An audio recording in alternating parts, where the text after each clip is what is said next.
ग्वालियर पहुंचे केंद्रीय कृषि एवं किसान कल्याण मंत्री शिवराज सिंह चौहान ने कहा, कृषि भारतीय अर्थव्यवस्था की रीढ़ है और किसान उसकी आत्मा है। किसानों की सेवा हमारे लिए भगवान की पूजा है। कृषि में उत्पादन लगातार बढ़े, लागत घटे, उत्पादन का ठीक दाम मिले, प्राकृतिक आपदा में राहत मिले, कृषि का विविधीकरण हो और धरती आने वाली पीढ़ियों के लिए भी अन्न उत्पादित करती रहे। इसका प्रयास प्रधानमंत्री नरेंद्र मोदी के नेतृत्व में कृषि विभाग लगातार करता रहा है। गेहूँ हमारी प्रमुख फसल है। गेहूँ अनेकों तरह की कठिनाइयों का सामना कर रहा है। जलवायु परिवर्तन, बढ़ते हुए तापमान के कारण यह आशंका व्यक्त की गई है कि गेहूं का उत्पादन घट सकता है। प्रधानमंत्री मोदी के नेतृत्व में पिछले 10 साल लगभग 44% उत्पादन फसलों का बढ़ा है और गेहूं के उत्पादन में भी हमने नए रिकॉर्ड स्थापित किए हैं। लेकिन आने वाले समय में हमारे सामने जो चुनौतियां हैं, उनके मुकाबला करते हुए हम ऐसी किस्मों का विकास करें जिससे गेहूं का उत्पादन लगातार बढ़ता जाए। बढ़ते तापमान और कम पानी में भी कैसे गेहूं के उत्पादन को और हम बढ़ा पाए, इसकी कोशिश भी हम कर रहे हैं।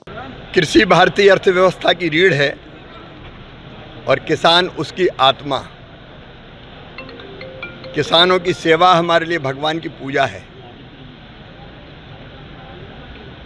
और कृषि में उत्पादन लगातार बढ़े, लागत घटे, उत्पादन का ठीक दाम मिले,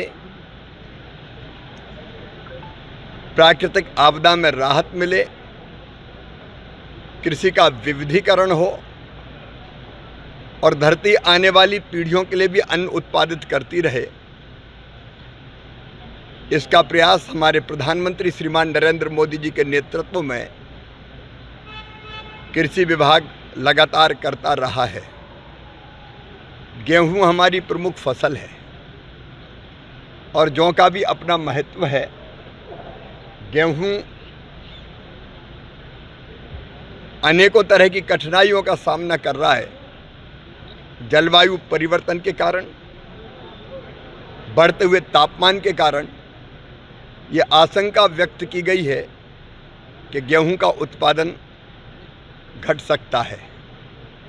एक ज़माना वो था तब हम अमेरिका से PL 480 लाल गेहूं आयात करके खाते थे।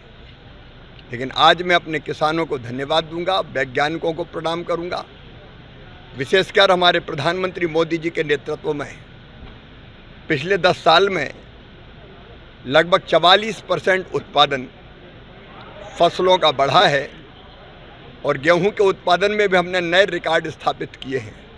लेकिन आने वाले समय जो चुनौतियां हमारे सामने हैं, उन चुनौतियों का मुकाबला करते हुए हम ऐसी किस्मों का विकास करें कि जिससे गेहूं का उत्पादन घटे ना, लगातार बढ़ता जाए। हमने गेहूं की कई नई किस्में हमारे वैज्ञानिकों ने विकसित की है। उनमें बायो फोर्टिफाइड फसलें भी है जो पोषण के लिए बहुत उपयुक्त है।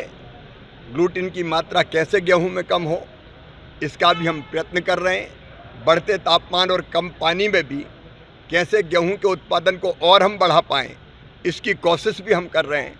और आज इसीलिए वैज्ञानिकों का और विशेषज्ञों का एक चिंतन का कार्यक्रम आज ग्वालियर में आयोजित है, जिसमें देश भर के हमारे जाने माने ख्यातिनाम वैज्ञानिक भी है, प्रगतिशील किसान भी है। तो आज हम यहाँ गेहूं पर भी चर्चा करेंगे और गेहूं के साथ साथ हम जौ पर भी चर्चा करेंगे। जौ एक बहुत महत्वपूर्ण फसल है पोषण की दृष्टि से, जिसका अत्यंत महत्व है।